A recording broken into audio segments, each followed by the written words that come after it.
At 10 in the morning on November 16, 1944, Private First Class Eddie Miller was lying face down in the frozen slush of the Hürtgen Forest, wishing he was anywhere else on Earth. The Hurtgen wasn't just a forest, it was a factory designed to kill Americans. The trees were tall, dark pines that grew so close together they blocked out the sky, turning high noon into a permanent twilight. The ground was a carpet of rotting needles and mud that sucked the heat right out of your boots. It was cold, damp, and terrifyingly quiet.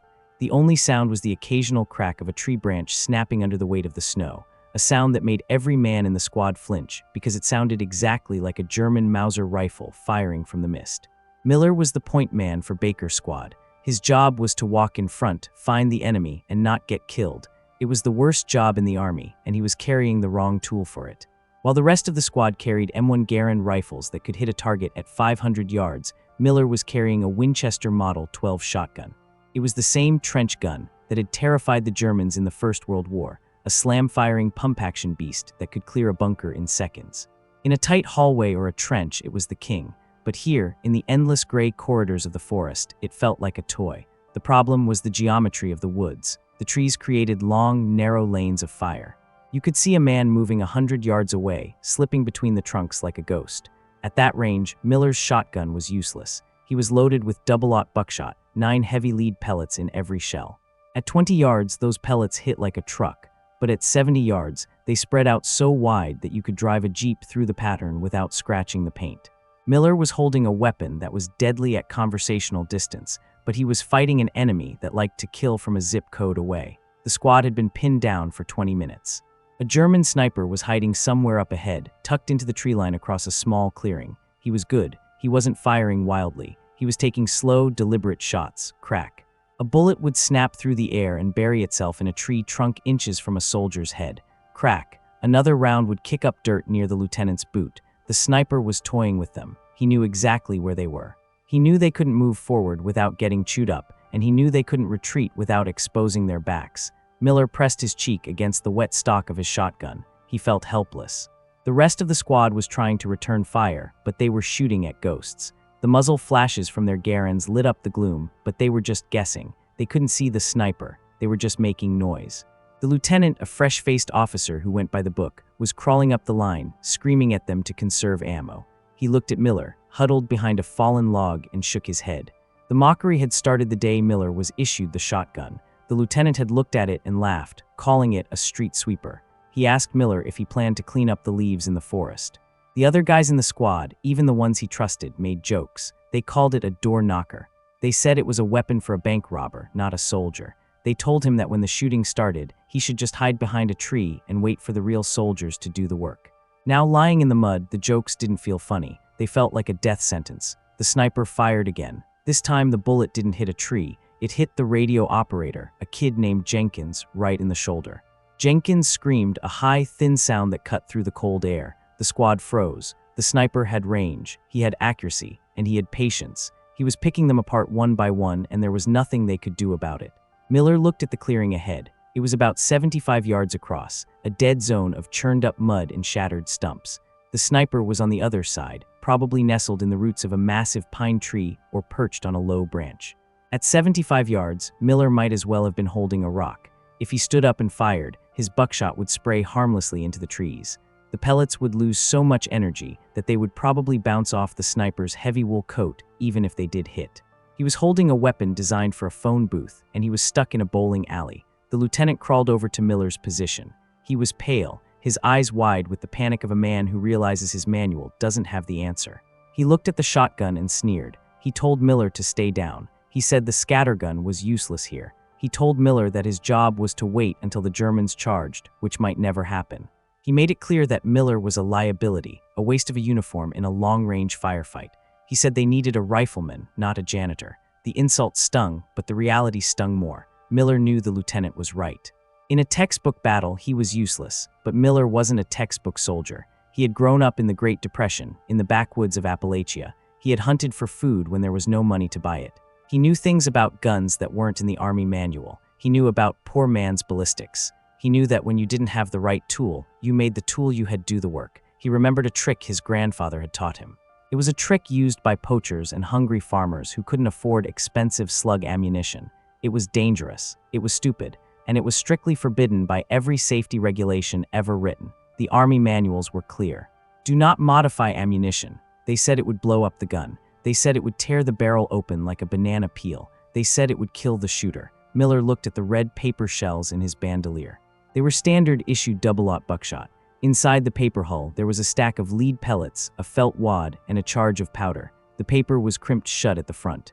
When you fired it, the crimp opened, and the pellets flew out in a cloud. That was how it was supposed to work. That was how the engineers designed it. But Miller reached for his boot and pulled out his trench knife. The steel blade was dull and stained, but it was sharp enough. He looked at the lieutenant, who was busy trying to bandage the radio man. No one was watching. No one cared what the useless shotgunner was doing. Miller grabbed a shell from his belt. He held it in his left hand, the brass base cool against his palm. He placed the blade of the knife against the paper hull, right in the middle, just below where the wad sat. He didn't want to cut all the way through. That would spill the powder and ruin the shell. He needed to make a surgical cut. He pressed the knife into the thick waxed paper, turning the shell slowly. He was scoring the casing. He was creating a weak point. He carved a ring all the way around the shell, slicing through most of the paper but leaving just enough to hold it together. The logic was simple physics, even if it sounded insane. By cutting the shell in half, he was changing how it reacted to the explosion. When the powder ignited, the force wouldn't just push the wad and pellets out the front. It would push the entire front half of the shell forward. The paper casing would separate at the cut line. Instead of a cloud of loose pellets leaving the barrel, a solid cylinder of paper, felt, and lead would fly out together. It would act like a solid slug. It wouldn't spread.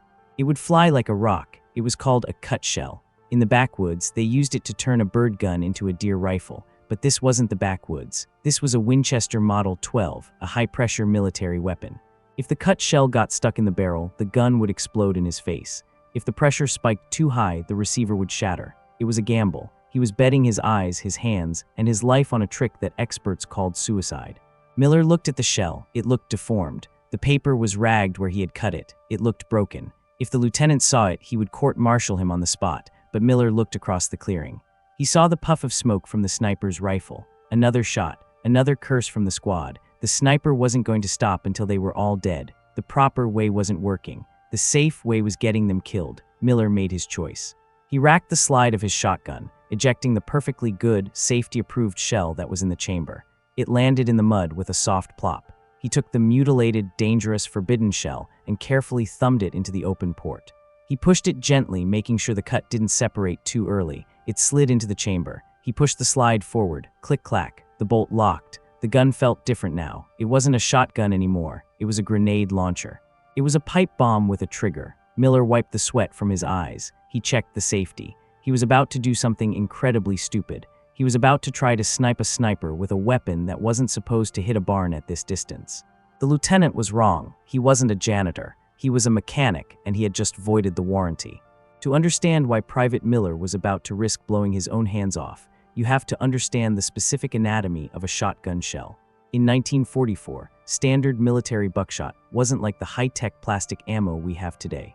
It was made of thick, waxed paper with a brass base. Inside that paper tube, there was a stack of felt wads and 9 heavy lead pellets. When you fired it normally, the gunpowder explosion pushed the wads forward, which pushed the pellets out the front. The crimp at the end of the shell would unfold, and the pellets would leave the barrel like a swarm of angry bees. They would start spreading out the millisecond they hit the open air. By the time they traveled 70 yards, that swarm would be 20 feet wide. It was great for hitting a moving target, but it had zero knockdown power at long range. Miller sat there in the mud, holding his trench knife against the waxed paper hull. He wasn't trying to sharpen the pellets. He was performing surgery on the casing itself. He pressed the blade into the paper right in the middle of the shell, between the powder charge and the shot cup. He rotated the shell slowly against the blade. He had to be precise. If he cut too deep, he would slice right through the paper, and the shell would fall apart in his hands, spilling gunpowder into the wet slush. If he didn't cut deep enough, the trick wouldn't work. The paper wouldn't separate, and he would just fire another useless cloud of birdshot. He had to score it perfectly. He was creating a perforation, like the tear strip on a package of cigarettes. The idea was simple but terrifying. When the primer ignited the powder, the pressure inside the shell would spike instantly. Normally, that pressure would just push the payload forward, but with the cut shell, the pressure would tear the paper casing apart at the line he had just carved. The entire front half of the shell, the paper tube, the felt wads, and the 9 pellets would detach from the brass base. They wouldn't fly out as separate pieces. They would fly out as a single, solid projectile. It was the poor man's slug. It turned a shotgun from a garden hose into a fire hose. Instead of throwing a handful of gravel, you were throwing a solid brick, but the danger was real. The Winchester Model 12 was built to handle a certain amount of pressure. When you fired a cut shell, the pressure curve went off the charts. You were forcing a piece of the shell that wasn't supposed to move down a steel barrel that was tighter than a virgin collar. If the paper hull expanded too much, it could jam in the barrel. If that happened, the gun wouldn't just stop working, it would become a pipe bomb. The barrel would peel open like a banana, taking Miller's left hand and half his face with it. The lieutenant saw what Miller was doing. He crawled over, his face smeared with mud and fury. He grabbed Miller's shoulder and hissed at him. He told him that he was going to ruin the weapon. He cited the field manual, chapter and verse, about unauthorized modifications. He said that if Miller pulled that trigger, he would be court-martialed for destruction of government property. The officer was terrified, not just of the sniper, but of the chaos of a soldier thinking for himself. He wanted order. He wanted Miller to fire standard ammo, even if it was useless, because that was what the book said to do.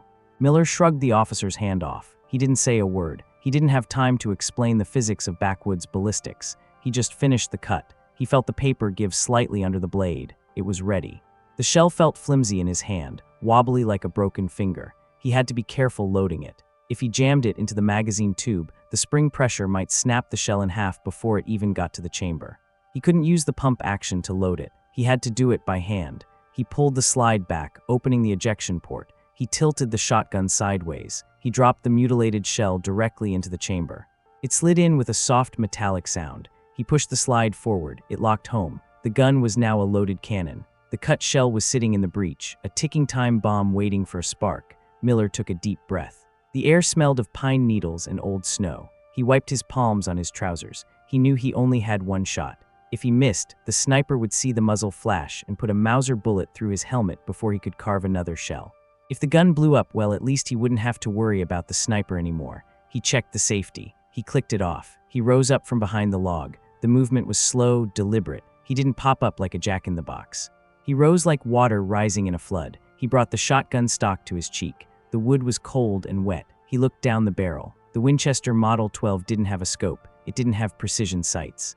It just had a small metal bead at the end of the barrel. At 75 yards, that bead covered the entire target. He couldn't see the sniper's head. He could only see the dark shape of the tree roots where the muzzle flash had come from. He had to guess the drop. A cut shell didn't fly flat like a rifle bullet. It was heavy and slow. It would arc through the air like a thrown rock. He aimed a foot above the dark shape. He held his breath. He squeezed the trigger. Boom. The sound was different. It wasn't the sharp crack of a rifle, and it wasn't the flat thump of a normal shotgun blast. It was a deep, throaty roar that echoed through the trees like thunder. The recoil was vicious. The gun slammed into Miller's shoulder with a violence he hadn't expected. It felt like he had fired a mortar round. The barrel jumped 6 inches in the air. Smoke poured out of the ejection port, stinging his eyes. But downrange, the physics of the cut shell were doing their work. The projectile didn't spread. The paper hull held the pellets together in a tight, angry fist. It tumbled slightly as it flew, whirring through the cold air like a buzzsaw. It crossed the 75 yards in a fraction of a second. It didn't care about the wind. It didn't care about the twigs in the way. It was an ounce of lead moving at the speed of sound. The sniper never saw it coming. He was looking through his scope, waiting for a helmet to peek out. He probably thought the American shotgunner had missed by a mile. He probably thought the loud boom was just noise. Then the hammer hit him. The impact was absolute. The cut shell struck the tree root right in front of the sniper's face, shattering the wood and sending a cloud of splinters into his eyes. But the main mass of the projectile kept going. It hit the sniper in the chest. It didn't make a neat little hole like a rifle bullet. It hit him like a sledgehammer. The force of the blow lifted him out of his hiding spot. He was thrown backward, his rifle flying out of his hands. He slammed into the trunk of the pine tree behind him and slid down, leaving a broad smear of red on the bark. He didn't scream. He didn't twitch. He was just gone, erased from the battle. Silence rushed back into the forest. It was sudden and heavy. The squad stared at the tree line. They waited for the crack of the Mauser. They waited for the sniper to pop back up, but nothing moved. The only sound was the ringing in Miller's ears and the soft hiss of snow falling from the branches shaken by the blast. The lieutenant slowly raised his head. He looked at the empty spot where the sniper had been. He looked at Miller. His mouth was slightly open. He looked at the shotgun as if it had just performed a magic trick. He had spent his entire career reading manuals that said a shotgun was a short-range tool. He had just watched a private turn it into a piece of artillery. He couldn't process it. It broke every rule he knew, but the result was undeniable. The threat was dead. "You got him," the lieutenant whispered. It wasn't a question, it was a statement of disbelief. "You actually got him." Miller didn't celebrate. He sat back down behind the log and jacked the slide back. The empty brass base of the shell flew out. He looked at the chamber. The gun was intact. The barrel hadn't peeled open. He let out a breath he felt like he had been holding for an hour. He had gambled and won. But the forest wasn't done with them. Just as the squad started to relax, just as the medics started to move toward the wounded radio man, a new sound cut through the silence. It wasn't the single shot of a sniper. It was the mechanical ripping sound of a heavy machine gun. Zip, zip, zip, zip. Bullets chewed up the log Miller was leaning against, sending chips of wood flying into his face. The squad hit the dirt again. This wasn't a single rifleman anymore. The sniper had just been the bait. He had been the spotter. His job was to pin them down and make them freeze. Now that they were stuck, the heavy hitter had arrived. Through the trees, Miller saw movement. A German Hanomag half-track was crashing through the undergrowth about 100 yards away. It was a steel beast, painted in camouflage, with an MG-42 machine gun mounted on the front. The Hitler's Buzzsaw was traversing, spraying lead across the American line. The bullets were snapping overhead like angry whips. The lieutenant was screaming orders, but they were drowned out by the roar of the machine gun. The squad was in trouble. Their rifles could hit the infantry, but they couldn't penetrate the sloped armor of the half-track. They needed a bazooka, but the bazooka team was a mile back. They were alone. And the German gunner was protected by a steel shield. He was invincible to small arms fire. Miller looked at his shotgun. He looked at his knife. He realized with a sinking feeling in his gut that his work wasn't finished. The cut shell trick had worked on a man. Now he had to see if it would work on a machine. He grabbed another shell. He grabbed his knife. His hands were shaking harder now. The machine gun bullets were getting closer, walking toward his position. He had to carve another paper rocket, and this time he had to do it while the world was exploding around him. The lieutenant looked at him. The officer didn't cite the manual this time. He didn't threaten a court-martial. He just looked at Miller with desperate eyes. "Do it again," the lieutenant yelled over the noise. "Whatever the hell you just did, do it again." Miller started cutting. The paper felt thicker this time. The knife felt duller. The German half-track was clanking closer, its tracks grinding the frozen mud. The monster was coming, and Miller was the only one with a silver bullet. They called it Hitler's Buzzsaw. It didn't sound like a gun. It sounded like tearing canvas. When it opened up, the air in the Hürtgen Forest turned solid with lead. Bullets weren't just hitting targets. They were chewing through trees as thick as a man's waist. The bullets weren't just hitting targets. They were chewing through the environment. Trees as thick as a man's waist were being sawed in half. The ground was boiling with impacts. It was a storm of lead that suppressed every instinct except the urge to dig a hole to the center of the earth. Miller was crouched behind his log, his hands working frantically on the second shell. This was the nightmare scenario. A sniper is a precision instrument. You can hide from him. A half-track with a machine gun is a bulldozer. It comes to you, and it crushes whatever is in its way. The Hanomag was lurching over the frozen ground, its tracks crunching over the stumps, closing the distance. It was 80 yards away, then 70. The gunner was protected by a steel shield that angled back, deflecting rifle bullets like rain. The squad's Garens were pinging uselessly off the armor. They needed a cannon, and all they had was Miller and his pocket knife. Miller's hands were numb. The knife slipped against the slick wax. He was trying to perform delicate surgery inside a tumble dryer full of rocks. If he cut too deep, the shell would disintegrate in his hands. If he didn't cut deep enough, it would just scratch the paint. He had one chance. If he didn't cut deep enough, the shell would fire normally, and the birdshot would just scratch the paint on the half-track. He was trying to perform delicate surgery while sitting inside a tumble dryer full of rocks. He finished the cut. The shell felt wobbly, the front half threatening to fall off. He treated it like a fragile egg. He racked the slide back, ejected the good round, and thumbed the suicide shell into the chamber. He pushed the slide forward. It didn't want to lock. The deformed paper was catching on the lip of the chamber.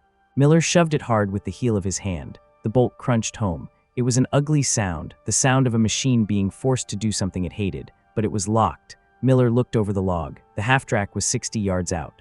The machine gun was traversing left, hosing down the lieutenant's position. The gunner was tucked low behind his shield, invisible except for the top of his helmet. Miller couldn't shoot through the steel. He had to find a gap. He looked at the vision slit for the driver, a narrow rectangular slot in the armored plate. It was a target the size of a postcard. Hitting it with a rifle at this range while under fire would be a miracle. Hitting it with a shotgun should have been physically impossible, but Miller wasn't shooting a shotgun anymore. He was shooting a smoothbore musket with a 1-ounce lead slug. He took a breath, trying to steady his shaking hands. He ignored the bullets snapping overhead. He focused on the rhythm of the vehicle. It was bouncing over the uneven ground. Up, down, he had to time the shot. He aimed just above the vision slit. He led the target slightly. He squeezed the trigger. The recoil was brutal, punishing his already bruised shoulder. The Winchester roared, a deep, concussive blast that momentarily drowned out the ripping sound of the MG-42. The cut shell flew true. It didn't tumble this time, it spiraled. It struck the armored plate of the Hanomag just inches below the driver's vision port. It didn't penetrate. A shotgun slug, even a poor man's one, cannot punch through hardened steel armor. But the laws of physics are still the laws of physics. The slug hit with the force of a sledgehammer. The impact was so violent that it spalled the armor on the inside. Metal flakes and rivets exploded inward into the driver's compartment. The driver, stunned by the massive ringing impact and the spray of shrapnel, jerked the steering levers hard to the right.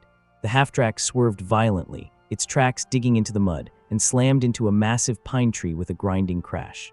The machine gun stopped firing. The gunner had been thrown against the side of his shield by the impact. The beast was stunned. "Reload," the lieutenant screamed. "Hit it again." Miller didn't need the order. He was already digging for another shell. But he had a problem. He didn't have any more pre-cut shells. He had to make them. And the half-track wasn't dead, it was just angry. The driver was grinding the gears, trying to back away from the tree. The gunner was shaking off the cobwebs, swinging the barrel of the Buzzsaw back toward Miller's position. Miller grabbed his knife. He grabbed a shell. He started sawing. Slice, turn, slice, turn. It was agonizingly slow. Every second felt like an hour. He could hear the engine of the half-track revving, a high-pitched mechanical scream. He could hear the gunner shouting commands. He was racing a machine gun with a pocket knife. He finished the third shell. It was a mess, ragged and ugly, but it would fly. He loaded it. The gun was getting hot now. The barrel of the Model 12 was enclosed in a metal heat shield, but even that was radiating heat like a radiator. The chamber was expanding from the temperature. This was dangerous. A hot chamber meant the wax on the paper shell might start to melt, gumming up the action.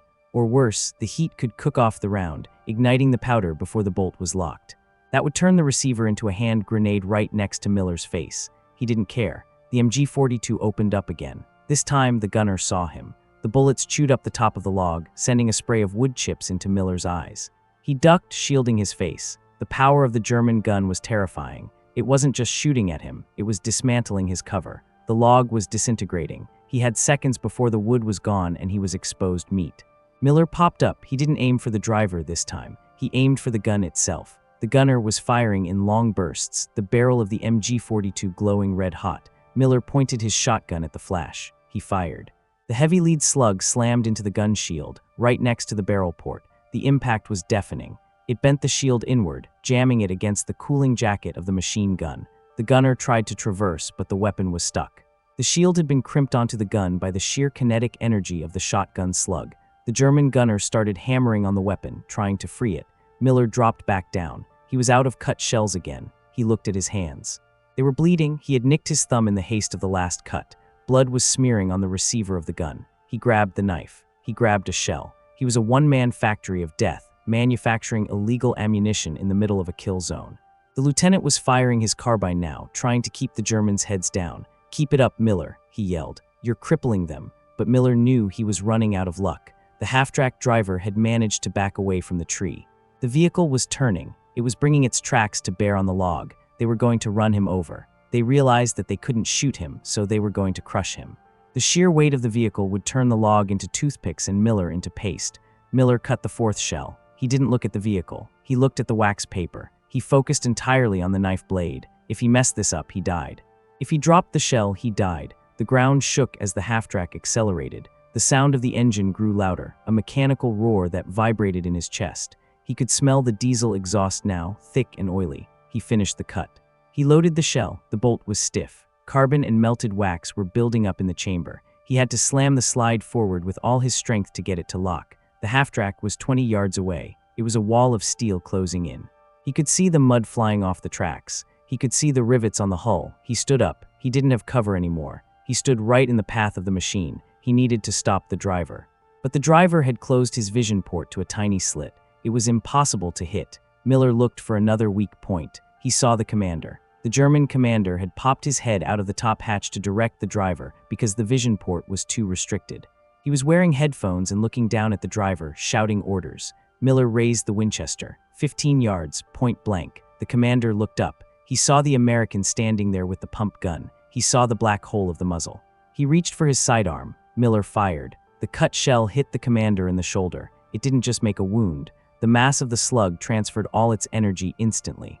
It spun the man around like a rag doll and threw him out of the hatch. He landed on the engine deck and rolled off onto the ground. The driver, hearing the scream and losing his commander, panicked. He slammed on the brakes.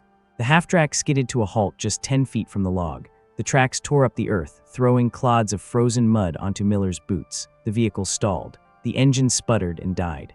Silence returned to the forest, broken only by the hissing of the overheated machine gun barrel and the heavy breathing of the American squad. Miller stood there, his shotgun pointed at the steel monster. He racked the slide. The empty hull flew out. He didn't have another cut shell ready. He was empty. He held the gun steady, praying the driver wouldn't try to restart the engine. The back door of the half-track flew open. 2 German infantrymen stumbled out, their hands raised high in the air. They were coughing from the fumes and terrified. They had been inside a metal box that was being hammered by what they thought was an anti-tank gun.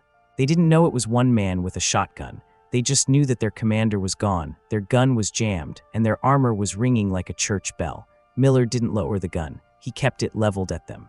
His heart was hammering against his ribs like a trapped bird. He looked at the lieutenant. The officer was staring at the half-track, then at Miller. He looked at the pile of paper shavings on the ground next to Miller's log. He looked at the bloody knife stuck in the wood. The lieutenant walked over to the prisoners and signaled for them to get on the ground. Then he walked over to Miller. He reached out and touched the barrel of the Winchester. He pulled his hand back instantly. It was scorching hot. "What do you call that?" the lieutenant asked, pointing at the knife and the shavings. "Field expedient, sir," Miller croaked. His voice sounded wrecked, his throat raw from the acrid smoke of the gunpowder. "Field expedient," the lieutenant repeated. He looked at the dented armor of the half-track. He looked at the dead sniper in the tree line. He shook his head. "I call it a miracle, but if you ever tell the colonel I let you do that, I'll call you a liar." Miller sat down on the log. His legs gave out. The adrenaline was fading, leaving him shaking and cold. He looked at his shotgun. The receiver was stained with carbon. The wood was scratched. It looked like it had been through a war. He checked the chamber. It was empty. He felt his pockets. He had 2 shells left. He picked up the knife. He wiped the wax and lead off the blade onto his trousers. He folded it and put it back in his boot. He hoped he would never have to do that again. Every time he pulled the trigger on a cut shell, he felt like he was rolling dice with the devil. But he also knew that if he hadn't done it, they would all be dead. The squad gathered around the half-track. They were looking at the impacts. They touched the dents in the steel where the slugs had hit. They whispered to each other. They looked at Miller with a new expression. It wasn't the mockery anymore. It was fear. They realized that the quiet guy from Appalachia knew things about violence that they didn't teach in boot camp.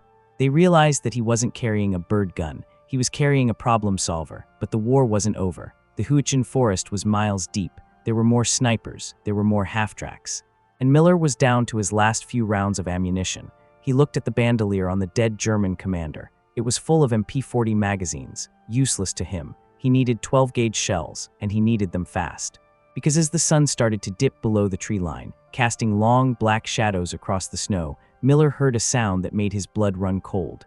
It was the sound of another engine, a bigger engine.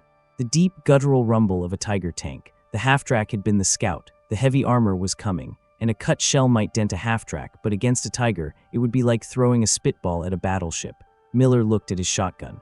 He looked at the lieutenant. "We need to move," Miller said. "Now." The lieutenant didn't argue. He didn't check the map. He just nodded. The squad formed up, moving past the wrecked vehicle, deeper into the dark woods. Miller took the point again. He walked with the shotgun held across his chest, his thumb on the safety. He was tired, he was cold, but he was alive, and as long as he had a knife and a shell, he had a chance. The retreat from the Hürtgen Forest was a blur of exhaustion and cold. Baker's squad moved deeper into the trees, putting distance between themselves and the rumble of the Tiger tank. They walked in silence, stepping over the frozen roots, their breath steaming in the twilight. But the silence was different now. It wasn't the heavy, terrified silence of men who felt helpless. It was the focused silence of men who had seen a miracle and didn't want to talk about it for fear it wouldn't happen again. They looked at Miller as he walked point. They looked at the battered shotgun in his hands. It didn't look like a toy anymore. It looked like a magic wand that had turned a hopeless situation into a pile of scrap metal. When they finally reached the American lines, the adrenaline crash hit Miller like a physical blow. His hands started to shake so badly he couldn't unclip his helmet strap. He sat down in a foxhole, staring at the Winchester Model 12. The receiver was caked in carbon and unburnt powder. The heat shield was warped, twisted slightly from the intense temperature of the rapid fire. The wood of the stock was scarred where it had banged against his gear, but the gun was still in one piece. It hadn't exploded. It hadn't peeled open. It had held together just long enough to save their lives. The lieutenant came by later that night. He didn't write up a report about the cut shells. He didn't mention the field-expedient ammunition in the official log. He knew that if he put it on paper, some colonel in a warm office would read it and demand a court-martial. The Army doesn't like it when you break the rules, even if breaking the rules works. So the lieutenant just wrote that the squad had engaged a half-track with small arms fire and neutralized the crew. It was a lie, but it was the kind of lie that soldiers tell to protect the men who do the dirty work. The legend of the cut shell didn't make it into the official history books, but it traveled through the ranks like a ghost story. Soldiers whispered about it in chow lines and aid stations. They talked about the ringed shell or the poor man's slug.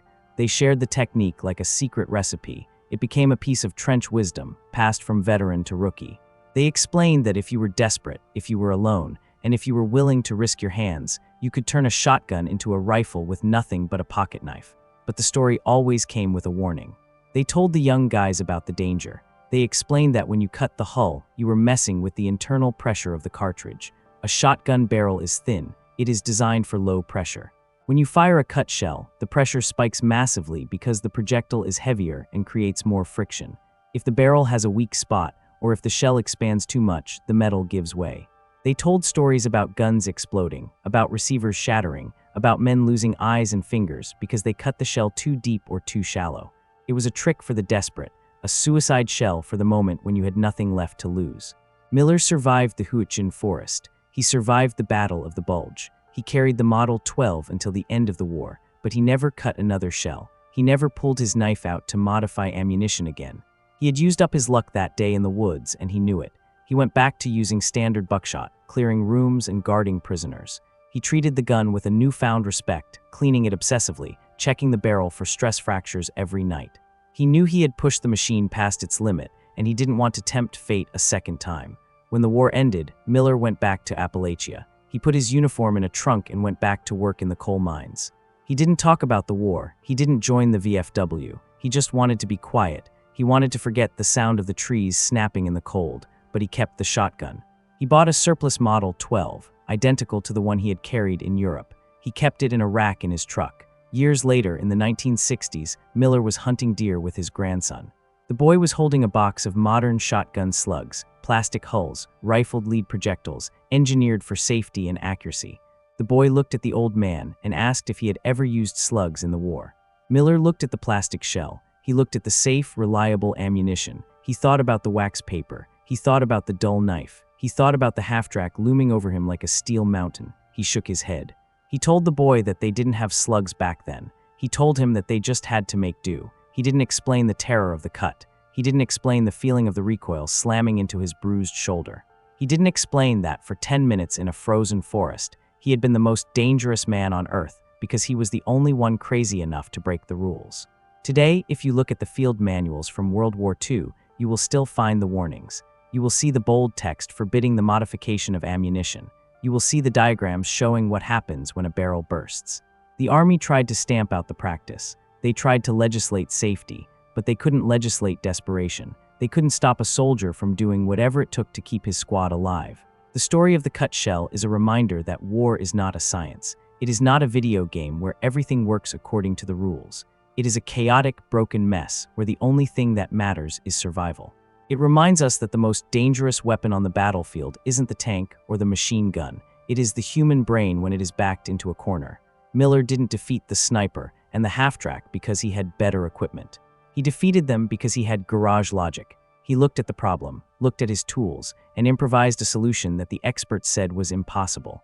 We get obsessed with generals and strategies, forgetting that victory often comes down to a moment of individual brilliance in the mud. Sometimes the difference between life and death isn't a tank, it's a dull pocket knife and a piece of wax paper. We forget that sometimes, the difference between victory and defeat is a dull pocket knife and a piece of wax paper. So the next time you hold a shotgun shell, look at the crimp.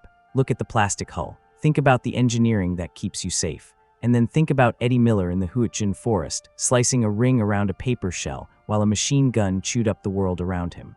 Think about the courage it took to load that broken thing into a chamber and pull the trigger. Miller is gone now. The Hürtgen Forest has grown back. The scars on the trees have healed, but the lesson remains. When the manual fails, when the experts are wrong, and when the enemy is closing in, you don't give up. You cut the shell, you take the shot, and you pray that the steel holds.